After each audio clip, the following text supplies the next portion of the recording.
I've been asked to say something about Bill and open this day in that way. Bill was not a tall man, but he towered above others. I don't think it's understating the position to say that so far as the United Kingdom and the British Commonwealth is concerned, you can divide the ages of intellectual property into two broad periods, BB and AB, before Bill and after Bill. I'm not so sure about America or other part or Europe, because of course we knew nothing about those places at all in the world of intellectual property. Bill and I met in October 1963. He was a junior lecturer, a very junior lecturer, a serf in the Department of Law of the London School of Economics. And I think he was probably given the graveyard job of teaching the evening student classes, Mondays 6 to 8, Thursdays 6 to 8 in the evening. And I joined that class because somebody at Gray's Inn said I should do a law degree as well as the bar exams and at the same time. I thought it was a bad idea, but my dad thought it was a good idea. And I'd already started that, so I came late into Bill's class and he looked at me with some suspicion, and there were 7 others there. I remember where I sat, I remember what the lecture was about. This was still in really the BB period, as far as IP is concerned, because Bill knew no more about IP than I did, and I knew nothing. Our class were 8 graduates in other subjects. I think there's a man who influenced Bill very much there, a man called Richard Lloyd, a patent agent, as they were called then, at ICI. I suspect he was Bill's cleverest ever student. He got a 2-1, not a first, but the only work he ever did was on the train from Welwyn Garden Cities on Mondays and Thursdays, coming to the class. He had 4 children and a 5th one in his final year. And he was working full-time as a patent attorney at ICI. At some point, he actually became a lawyer. And for quite a long time, he wrote headnotes for the reports of patent cases. And I think we were quite a stroppy little class. And Bill taught us. He taught us contract law, that was the first year. He taught us the second year, equity. He could be funny and serious at the same time, and things he said echo down the ages. He introduced the equitable doctrine of laches by saying it's pronounced rather like it might be pronounced by a refined Chinese waiter, laches. I'm going to give you just a second to try and guess what he taught us in the 3rd year and see if any of you got it right. Got your guess? The law of industrial relations. He was a polymath. He happened to do IP. And he did IP because I think, and I've only read that recently, it was Otto Kahn Freund who said, go and do it. And that's why he did the bar exams in 1965, the same year I did. You can guess who came top. And you won't be able to guess who came second, and it wasn't me.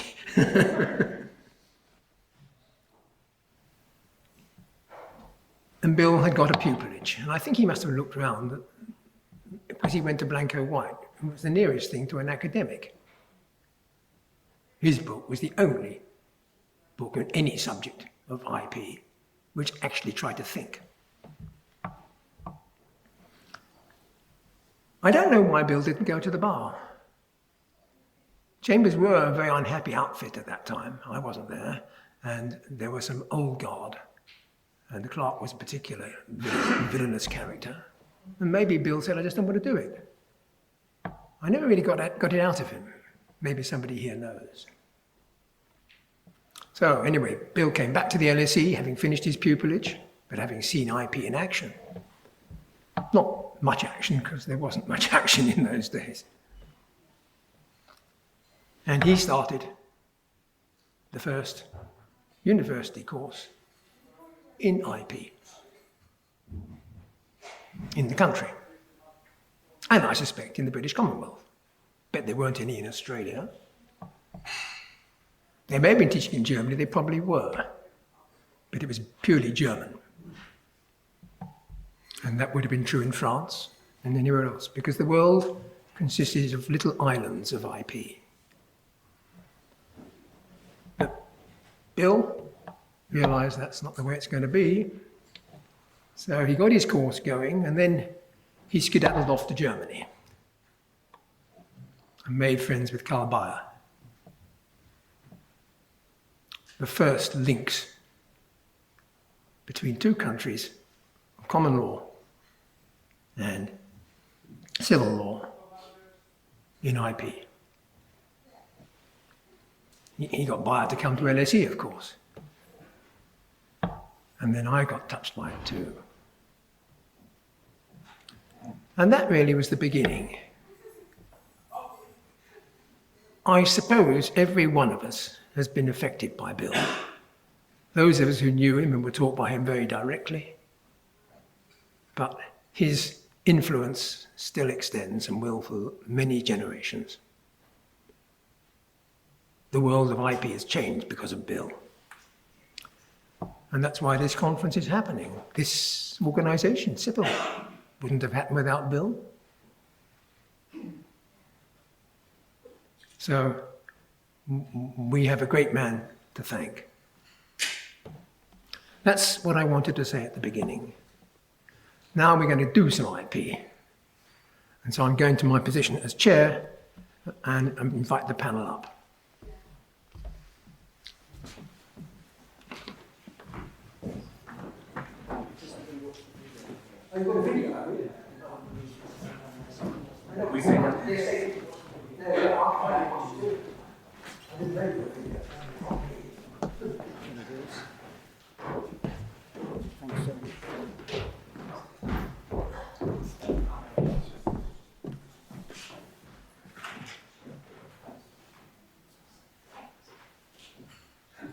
Good morning. It is a great honour and privilege to advise some remarks today on Cornish and the making of today's intellectual property system. I was a student who was in one of his early intellectual property master's courses at LSE in 1975-76. I must confess that at the start I knew very little, if anything, about intellectual property. By the end of the course, I could only conceive of it as a wide-ranging subject of study, with a number of interconnected parts and critical links to other important areas of law and policy, such as competition law, equity, contract and tools, trade, economics and legal history. Bill's teaching set me on a lifelong journey and career in an area that has always continued to be fascinating and challenging. Indeed, it was only after I had finished studying with him that I began to appreciate that in many countries, notably in North America, intellectual property was traditionally divided into several distinct areas: copyright, patents, trademarks, designs and trade secrets, each with its clearly defined limits, and that scholars and practitioners only rarely strayed beyond the limits of these silos. One was therefore a copyright person, in those days a copyright man, a patent person, a trademark person, and so on.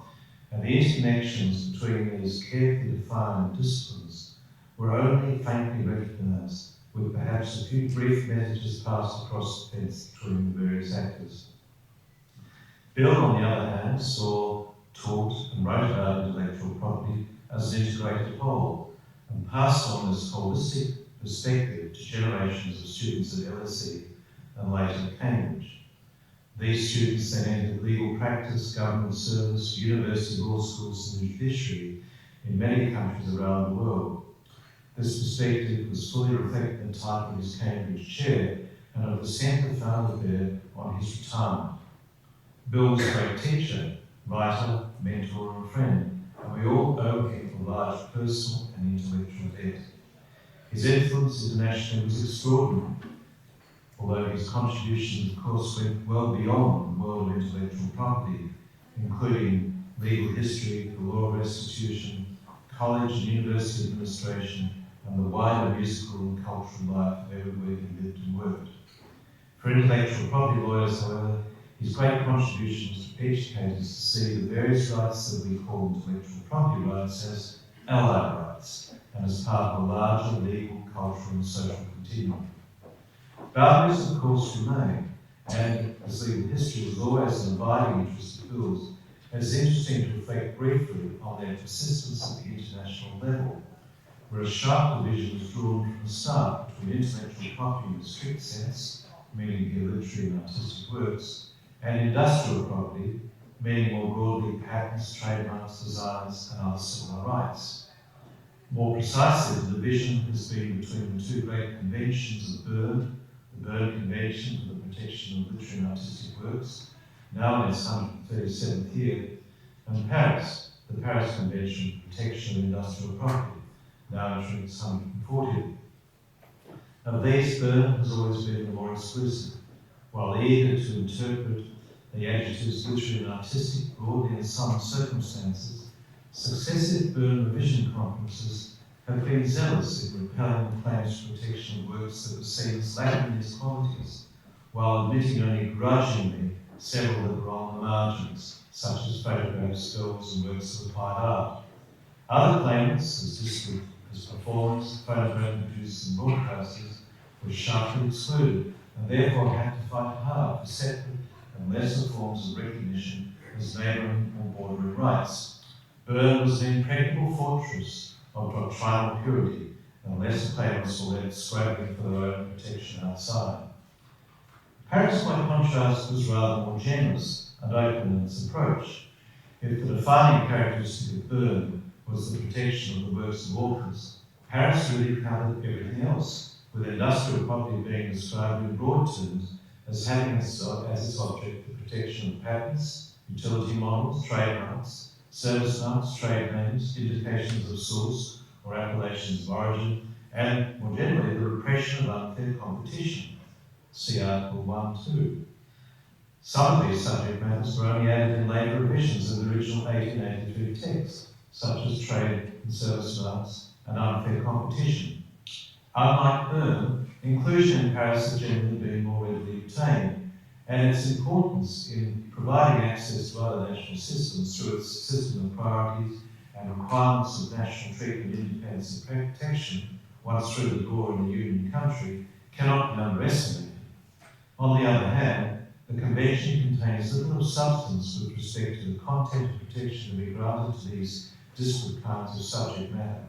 One searches in vain for any definition of the patent, design, trademark, and so on, or for any indication of the person or persons entitled to initial protection. There is, for example, no definition of an inventor. They're also quite vague on the level of protection to be given, its duration, or exceptions to protection. Virtually nothing is to be found. Not for want of trying attempts to formulate substantive standards in the form of additions to Paris or separate treaties linked to Paris and within the umbrella of WIPO have generally been fruitless. Any prescriptions of these matters has chiefly occurred in later treaties related to trade, such as the TRIPS Agreement and under the auspices of another international organisation, the World Trade Organisation. In one important area that might look akin to patents, plant breeders' rights, protections have been achieved through a freestanding treaty and a separate organisation again, UPOC, although this is linked closely to WIPO, as well known. At the same time, significant procedural and registration agreements linked loosely to Paris have been successfully pursued and adopted within the framework of WIPO, including the PCT, Madrid and Hague agreements. The result is a web of treaties that can be grouped generally under the broad umbrella of Paris, but with few obvious overlaps and interconnections. This can only increase the need to adopt a holistic overview. It is all too easy to lose sight of the wood for the trees, even on the industrial property side of the fence. Berne, of course, has continued in its exclusivity and detachment, as witnessed most dramatically in the preparation for a possible Berne Protocol that began in the early 1990s. Notwithstanding early proposals to bring at least some other subject matter within the tent, the protection of performers and fairgrounds was rapidly shunted into a separate and parallel negotiation process, leading to the adoption of the WPPT in 1996 alongside the WCT, which was itself an elaboration of Berne.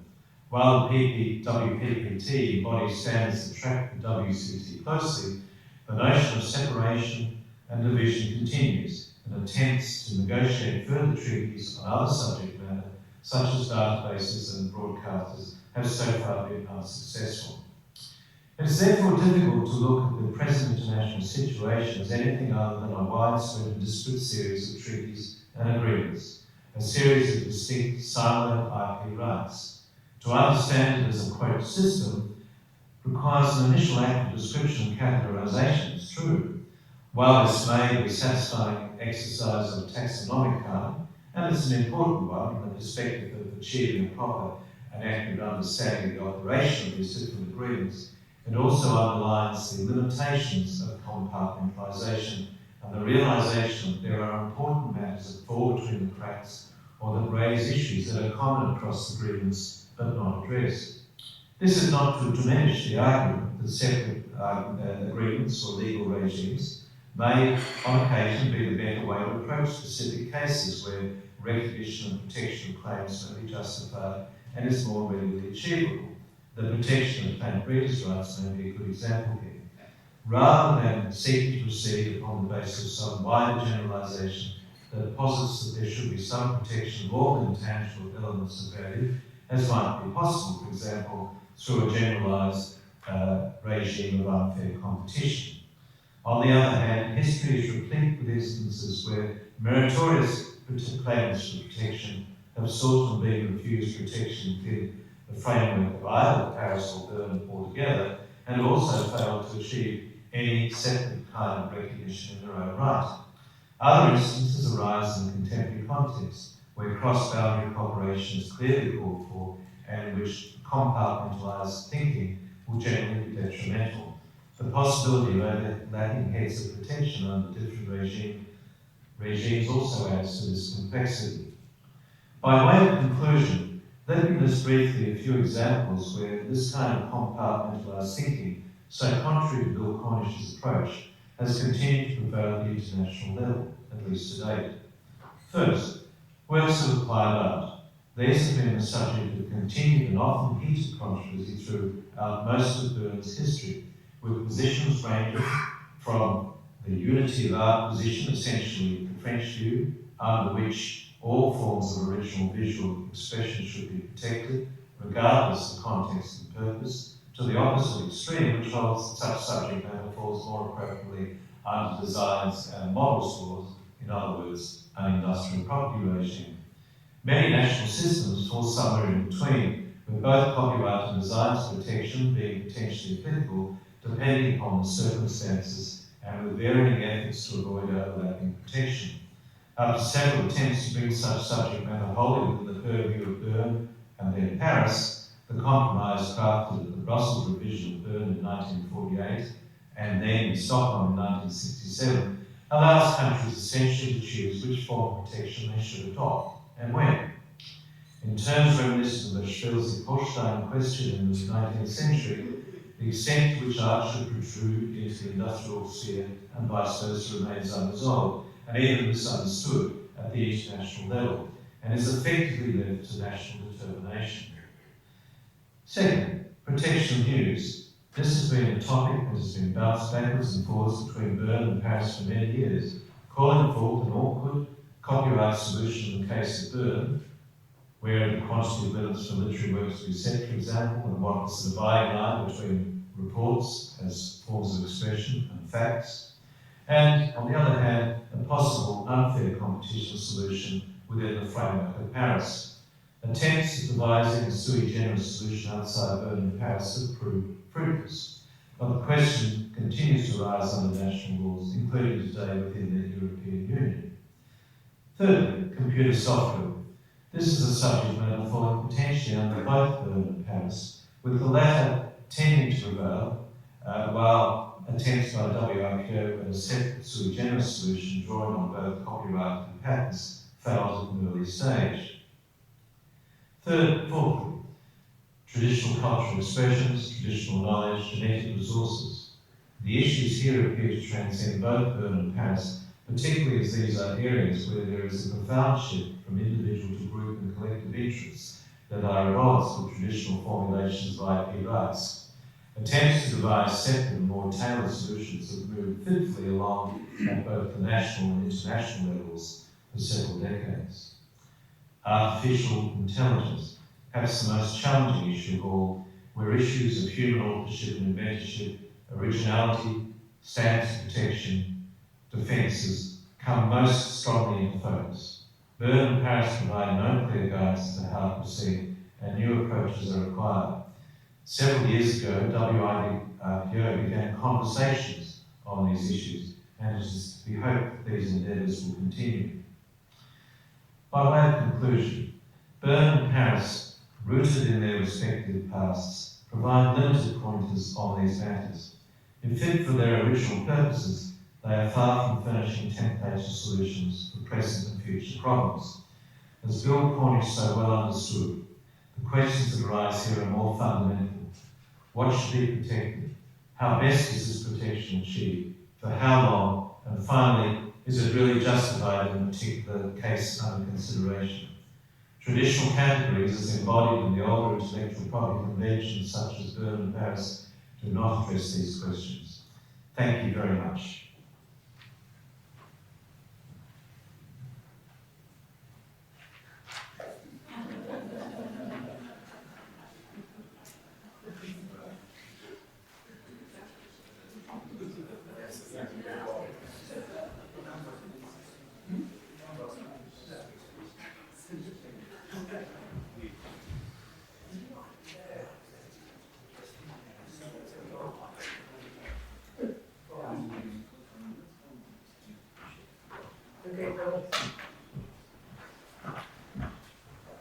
We can't ask him any questions because he's a video. Is the printed text we do have the printed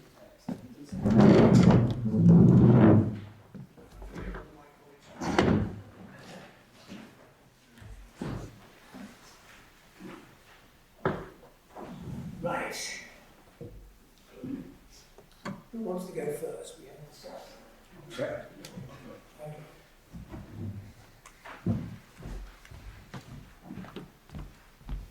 This is our Australian. I put him on my KC of New South Wales. Good day. Thank you. Can you hear me okay? Okay, thank you. It's a great pleasure to be here today. I'd like to thank you at the Centre for inviting me.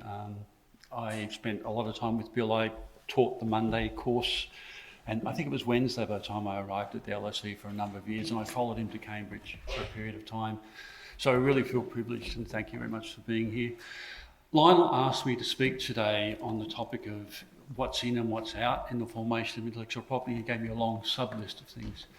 I've learned over time to take account of some of the things Lionel says, but not all of them. So I'll be talking about half of this story, but doing something different. I believe that the concept of modern intellectual property law came into existence at the beginning of the 20th century. It differs in different countries, but I think if you look at lots of Australia, the United Kingdom, the States, the concept of intellectual property was clearly in existence by that period of time. The word intellectual property, the phrase intellectual property, appeared a number of times across the 19th century. It meant something very different. It wasn't until around the turn of the 20th century that if someone would say intellectual property, bookshops started to use this as a method of categorisation. It appeared in university literature about trying to deal with the range of different things we call intellectual property. It took a long time to form more broadly, but I think by that time you could say it had come to emerge as a concept. It was the number of characteristics of that law, or those laws, those family of laws. It was abstract and forward-looking, unlike the laws previously which had been subject-specific. So unlike the laws that we might look back and call as the pre-runners of copyright law that dealt with photography or engravings or sculpture, copyright law looked at works of art or something more general than that. Same thing with trademarks and patents and designs. In today's talk, I want to talk about two situations where things have been included and excluded. Firstly, things that were simply not taken into account and not really considered at the time. And then secondly, the stories that are told and were told and continue to be told about intellectual property. And as that body of law took shape, the law started to tell stories. And I think that those things are very important for how we think about what's going on. So firstly, what was excluded? It was clear in the formation of the modern intellectual property, as I'll call it, at the turn of the 20th century, certain things were not included. A notable example was scientific discoveries. There was a campaign for 20 or 30 years to try and get scientific discoveries included into various international treaties and national laws. It failed. So those things are relatively straightforward. Other things, however, were simply just not taken into account or not considered. And sometimes that was subject matter. So, for example, traditional knowledge. It was not excluded per se because it's not part of the legal, social, imaginary that particular period of time. Things like what we would call Aboriginal art now belonged in ethnographic museums as works of science and not works of culture. So these things didn't arrive. What's more important, however, is that there were also areas of law that potentially could have fallen within the remit of intellectual property but were not included. And I want to focus on one of those briefly now, and that's the laws dealing with agriculture and food production and within processing with intellectual property. At the turn of the century, there were a series of agricultural laws, I'll just use as shorthand. In many countries, every one of the British colonies had a series of exactly the same laws I'll talk about shortly. Other colonial countries had the same laws in different countries as well. These included seed certification laws, one variety community laws which regulated what particular plant could be grown in what particular area, crop registration systems, pure food drug laws, and along with laws dealing with plant introductions and seed distribution. These laws played a very important role in preconditioning agriculture and food so they could eventually become accommodated within the traditional categories of intellectual property.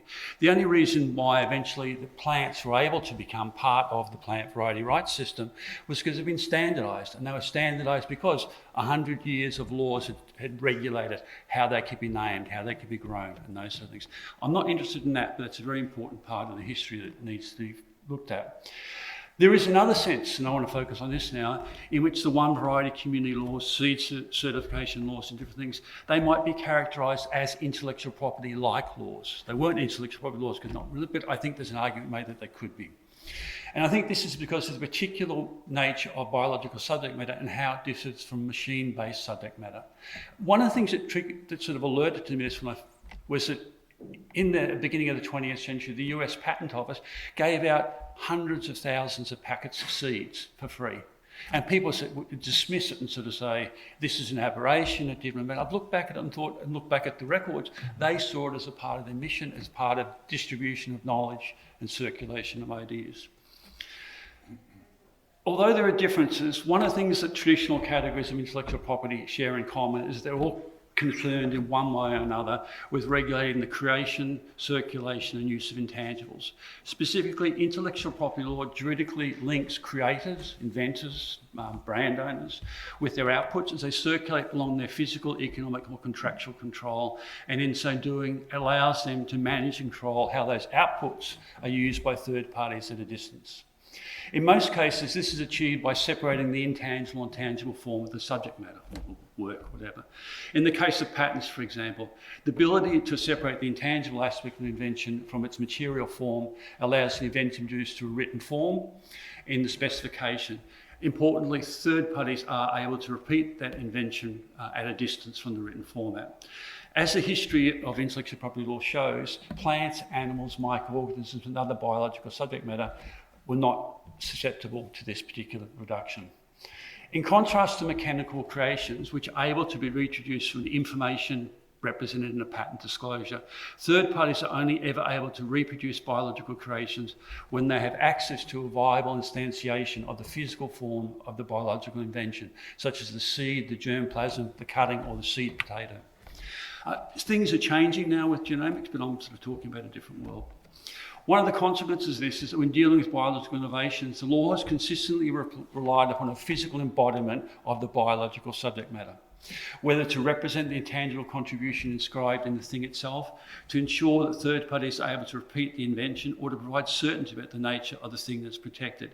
This is achieved through a number of mechanisms, including deposit systems, which eventually became enshrined in the Budapest Treaty, or via type specimens that are inextricably linked to the plant breeders' rights, plant patents, and utility patents for biological creations. Recognising the central place that the physical form plays in intellectual property law's interaction with biological subject matter has important consequences for the way we think about intellectual property. This is particularly the case when we acknowledge that the physical form of the biological subject matter, the seed, the germplasm, or the cutting, may have an inherent capacity for reproduction. You plant a seed potato and it produces more seed potatoes. From this perspective, it could be argued, and this didn't happen, but I think it could be argued, that any regime that regulates the creation, circulation, and reproduction of tangible biological materials that have capacity for self-replication could be considered as type of intellectual property law. This is because a law that controls the creation, circulation, and reproduction of tangible, viable biological objects also necessarily controls the creation, circulation, and reproduction of intangible subject matter. Historically, states and government agencies devised an array of legal mechanisms to control the development and circulation of physical plant material. For example, one variety laws, which existed all over the world, I think they've counted 50 of them in the late 19th century, controlled what seed could be planted. Colonial seed laws dictated what could be saved by farmers, and seed exchange, seed certification laws, and these things all helped to regulate what was planted. This has very important ramifications, I think, when you think about the history. It's also important now for countries that are trying to grapple with Article 27.3b of TRIPS, which requires developing countries to say, we have developed protection for biological material, plant, patent, or by some effective sui generis system. There is a possibility that countries would say, we have seed certification laws, we have variety laws, therefore we satisfy the requirement of TRIPS. The number of reasons why these laws were not included, and it's completely speculation, much of which relates to, I think, the way the agriculture was perceived at the turn of the 20th century. It was seen as a second-rate practice. I think that the most important reason relates to the second point I want to talk about, which is the stories that we tell about the categories of intellectual property law and how they develop, and I'll turn to that now. Whenever new things are created, countries formed, boundaries drawn, people start to tell stories about those works. Benedict Anderson, in a wonderful book 20 or so years ago, wrote about imagined communities, about how once, traditions formed to explain and things went forward. Intellectual property law is no different in that process. If you look back at the history of intellectual property law, at the time that modern intellectual property law came to existence at the turn of the 20th century, the way that the lawyers, policymakers, and the few academics who existed, when they talked about the law, the stories they started to tell about the law changed quite considerably. Suddenly they started to find some sort of like Kelsen-like Grundnorm. People started to refer to John Locke all of a sudden, his labour theory, as a way of trying to explain all of the different categories of law. People turn to innovation, a whole host of different things. It's the chapter 1 of the intellectual property textbooks. Everyone grapples, there's a long list of things that people then ignore for the rest of the book going forward. At the same time, intellectual property law placed the categories of intellectual property law into sort of a hierarchy. Patents, copyright and trademarks were seen as foundational, and all the others were relegated to some secondary allied rights. Jerome Reichman said some time ago that design was the stepchild of patents and copyright that emerged out of these two forms. One of the things that the history that Lionel did quite a while ago showed quite clearly was that was completely wrong. In fact, design law was the first area of intellectual property, at least in the United Kingdom, that took shape and form. Another thing that has developed at the turn of the 20th century was a relationship between national and international law. Suddenly, international law took on a status that didn't exist before. Suddenly, international law became the driving force for domestic law, and there's no doubt that it's been very influential. But in, I think, the first or second edition of Bill's textbook, he talks about the merger of the patents, designs and trademark offices. And the designs offices and trademark offices were up north. I was talking to Lionel about, yes, it's quite a complicated story. But basically, Bill said, this is a clear example of the Paris Convention being implemented into British law. They've merged them together in the spirit of Paris Convention. I can't remember if it was Lionel. I found a letter from the widow of the Register of Designs somewhere up north, complaining he was trying to get a pension. And what had happened is he'd been sacked because he'd been taking the design fees, going to the racecourse and gambling and losing the money. And the people at the Board of Trade Bureaus got together and said, we can't trust these people up north, we need to bring them all together. So it wasn't really Paris Convention, it's gambling problems that drove going forward. One of the things that also happened as intellectual property law took shape is that people began to, when they talked about it generally, they tend to develop sort of archetypal subject matter as a ways of thinking about the different areas, so works of art and literary works and copyright. In patents, and this is speculative still, I've been doing some work on this, I'm not 100%, I'm fairly confident about this. But at the turn of the century, the 20th century, there was quite a radical change in the way in which people spoke about patent law. Previously, there had been a lot written on chemical patents, for example. Suddenly, people stopped talking about chemical patents, really, and started to focus exclusively on mechanical inventions. The dominating of patent law across the 20th century has been, and the 21st century, has been the logic of the machine. It is the idea of invention that exists now is one where a human inventor has an idea inspired by something else. They turn around and then they reduce that idea to practice. There's a certain temporal logic that exists in the law which comes directly from machine-based learning. This way of thinking about invention shaped the history of the law. As I mentioned, it led to the exclusion of chemical patents from the discussion. It's also shaped the way patent law responds to biological inventions across the 20th century. When people started to bring botanical innovations to the law for potential protection, they were told you need to make them like machines. You had to make them in a format that they could be reproduced to a format like machines had done. The mechanistic understanding of the patent law also continues to shape the contemporary debates, such as the recent debates about artificial intelligence in patent law.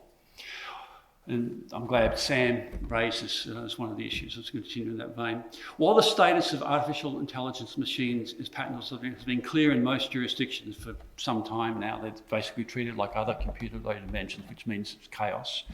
Following a series of test patents lodged in different jurisdictions over the last few years, the standing of artificial intelligence machines as inventors, questions have risen to whether or not these qualify as inventions in patent law.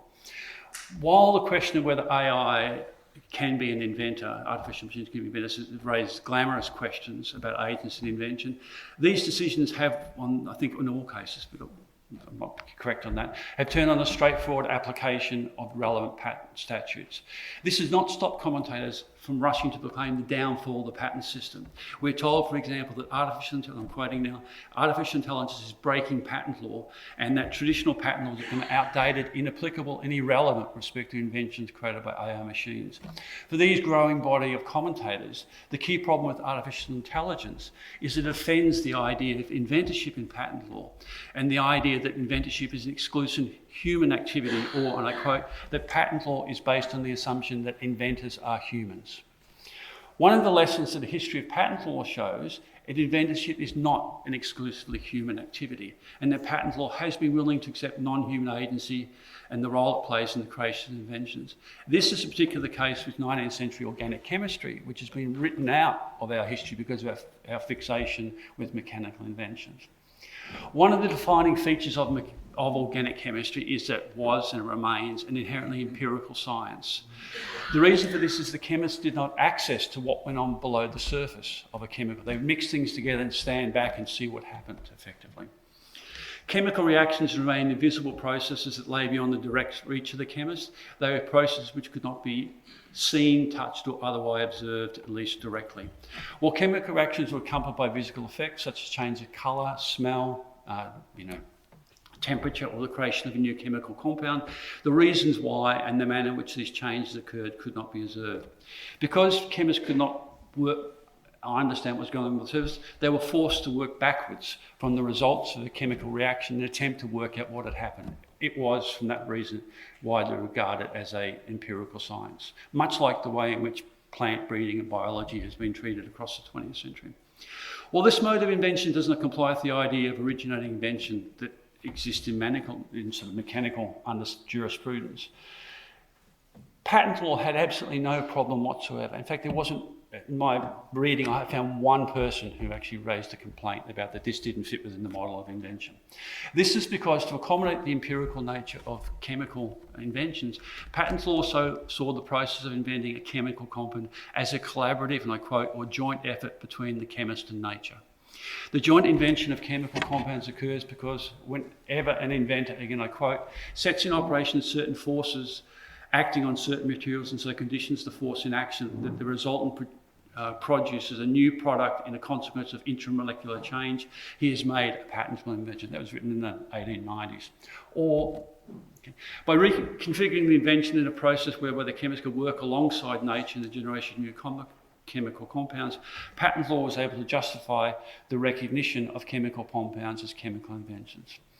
In this context, it was nature that did the heavy lifting. The role of the Hughes agent was to stimulate chemical change, and people had clearly different, Hoffman had very different capacity to stimulate change than other people. Work at what happened. While the idea of invention may be the product of non-human agency, may be novel when it comes to machine-based invention, it has long been part of the way that patent law engages with chemical compounds. It's also figured prominently in the way that patent law interacted with biological subject matter. What this brief history shows is that what's at stake in these current debates about AI and patent law is the assumption that we hold, or many hold, that machine-based inventions and accompanying mechanical jurisprudence define law. It's what steam engine, rather than Hoffman's formaldehyde or Burbank's St. Rosa plum, that are taken as the quintessential subject matter. This is not to suggest that these stories are wrong and we should ignore them. Rather, true or not, they play an important role in shaping patent law. They also play a very important role in deciding what is and what is not protected by intellectual property law. Thank you.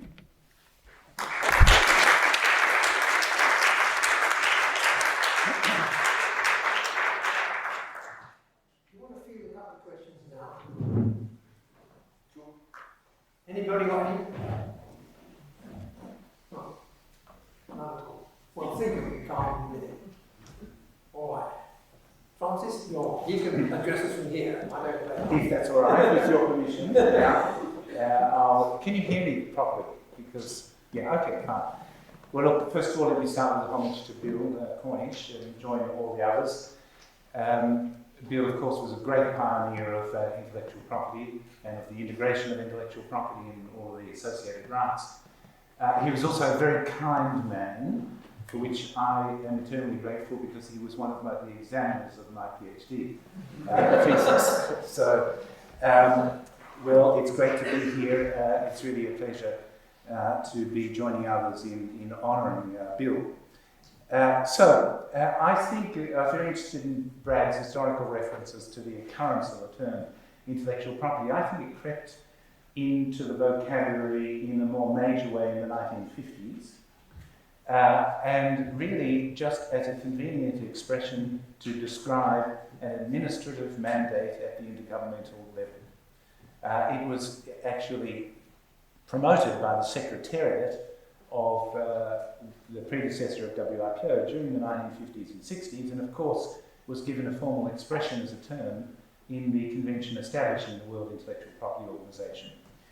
That I think was the main impetus for bringing it about. There are many. I always thought it was coined by lawyers. Because it sounds more expensive than they can charge you. Yes, well, they no doubt have a hand in it. I think there are, of course, many who regard it as an artificial concept. Let me take Richard Stallman as an example, the inventor of copyleft, who considered or considers intellectual property to be a seductive mirage, at best a catch-all to lump together disparate laws.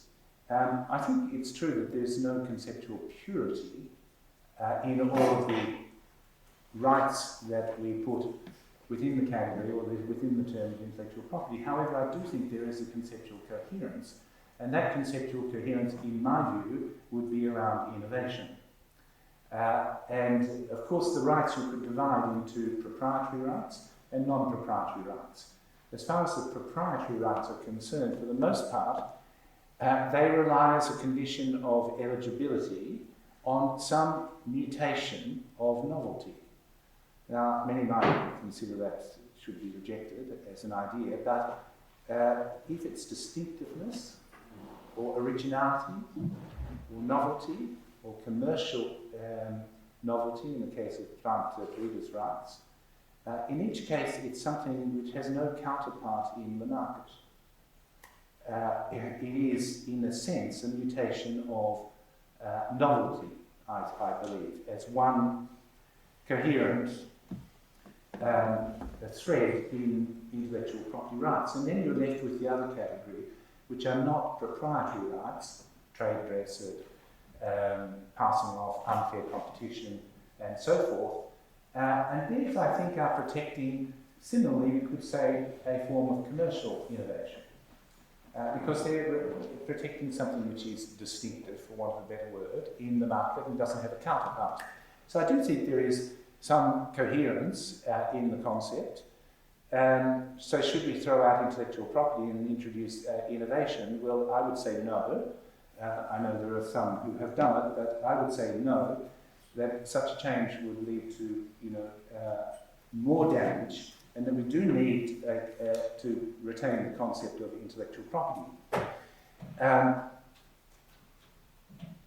I think the problem with moving to innovation is that it is such a vast field, and it's become, as one economist said in 2012, a fetish, really. And let me quote from an article in the Wall Street Journal in 2012, where they did a review and they found that the word innovation occurred 33,528 times in the quarterly and annual reports of the preceding year of filings with the Securities and Exchange Commission. And 255 books had been published in the preceding 90 days with the word innovation in its title.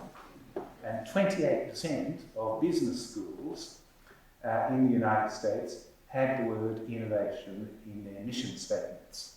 And that, I think, is the problem with moving towards innovation as a replacement concept. I think intellectual property would be swamped in the process. Intellectual property, the relationship between intellectual property and innovation, I think, is quite clear.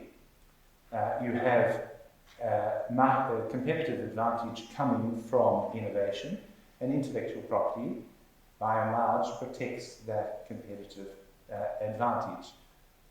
It is a necessary but not sufficient component of a healthy innovation ecosystem. And I think it has its place, which should be carefully preserved for a number of different reasons. Now, let me go into a bit of future gazing, and I'd like to deal with two problems that I think threaten a bit the concept of intellectual property, or at least introduce a risk of disintegration in the concept of intellectual property. The first is the multilateral environment. I think we're all aware that we've moved, or are moving, but probably have moved, from universal multilateralism to alliance multilateralism in this world. There is no appetite for universal multilateralism, or let's say reduced appetite for universal multilateralism. Instead, we see the fragmentation of the world into various trade or security arrangements which are plurilateral in nature. Now, that brings with it a grave risk of fragmentation or disintegration, remembering that IP, of course, was one of the very first areas internationalised in the 19th century. If you go in the 19th century, it goes, in fact, the Universal Postal Union, followed by the telegraph, followed by meteorology, followed by intellectual property.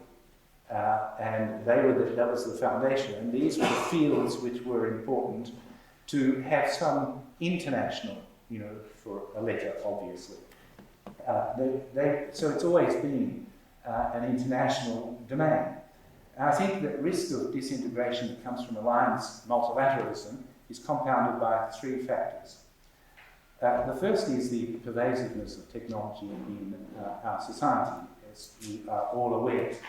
Basically, any part of the economy or society these days is influenced, if not controlled, by technology. And that brings all sorts of people into contact with property rights in relation to technology, in particular property rights that may have an impact on access to technology. So we are dealing with a different audience from the one that people dealt with in the past in intellectual property. I think you can basically divide the history of intellectual property internationally into three periods. The first period was a long period of about 100 years of isolationism in which the intellectual property world just did what they liked. And nobody else really, they turned off as soon as they heard the term industrial property or copyright or intellectual property, if it was mentioned. Then I think with the TRIPS agreement you had intellectual property actually acknowledging the existence of other fields, and that you get in, of course, Article 27, amongst others, of the TRIPS agreement. They acknowledge that there are other areas, and I think the third period that we're in is using the intellectual property system to achieve other public policy objectives. These public policy objectives that are not the underlying public policy objectives of intellectual property. The tobacco advertising is one example. The proposed requirement, internationally proposed, that is, requirement for a declaration of the origin of genetic resources is really policing the CBD, the Convention of Biological Diversities, a requirement of prior informed consent. It's not an intellectual property matter that's using the intellectual property system. Now back, Robin's looking at his watch. I come back to the topic of the three, I think, risks of fragmentation of intellectual property. This pervasiveness is the first. It means that internationally, intellectual property is considered in a large number of different instances. So I've already mentioned the Convention on Biological Diversity. There was one delegation in 1991 at the Earth Conference that had an intellectual property specialist on it, and that was the United States of America. And nobody else did. They did have a provision on intellectual property in the CBD, and the US has never joined because of that. So you had others looking at intellectual property. The International Treaty on Plant Genetic Resources for Food and Agriculture of the FAO, the Food and Agriculture Organization, in 2002, nearly didn't get concluded because of the intellectual property rights question associated with it. And again, there were not many intellectual property people at that. Health we see all over the place now. So at the moment in the WHO, they're considering the proposed pandemic treaty. And intellectual property will feature in that. Now, none of these are necessarily bad moves, but they do mean that we as intellectual property profession, have to face a different audience and in very different places and disparate places. And I think that the concept of intellectual property needs a voice in all of this, because health specialists or I could name a number of other areas biological specialists, they're not necessarily intellectual property specialists. Now, I think a second risk of this disintegration of the concept of intellectual property is the conflation of the economy and security that we've seen over the last several years internationally. So if you look now, of course, you have many initiatives that are all part of the, quote, containment of China, introduced mainly by the United States, but not alone, such as foreign investment review. And they're mainly centered around technology. So there are many instances of this, and I think this is quite a difficulty that we are confronting. And it does risk, I think, fragmentation of a system that I think did exist. The third, I think, risk of fragmentation is that I think we've entered into a period of regulatory competition. So the essence of universal multilateralism is that you come together and you find your common ground. I don't think that's what's happening with new technologies in the world now. I think what's happening with new technologies in the world now is that there is competition for who can make the global rule and not in a global institution. So the European Union, I think, is a specialist at this. And they are using, or trying to use, the advantage of the first mover to establish the global rule. Because if you have to adjust your computer systems, your IT systems, for a market as large as the European Union, 360 million, 400 million, then you might as well adjust it for the world. So it becomes the global rule, and we've seen that, of course, with the GDPR. It's happening with the Digital Services Act, it's happening with the Digital Markets Act, and AI, artificial intelligence, is under careful consideration right at the moment. I think it's important in this environment to remember that ultimately you're going to have to come to some international compromises for technologies which are fluid and which are mobile and which move around the world and on which we all depend. And I think that actually those who drafted the Paris Convention and the Berne Convention had some great wisdom in setting up a system where there is an umbrella convention, and under it there are articles which permit special agreements amongst the member states, amongst each other, and amongst groups of them, provided they're not inconsistent with the Mother Convention.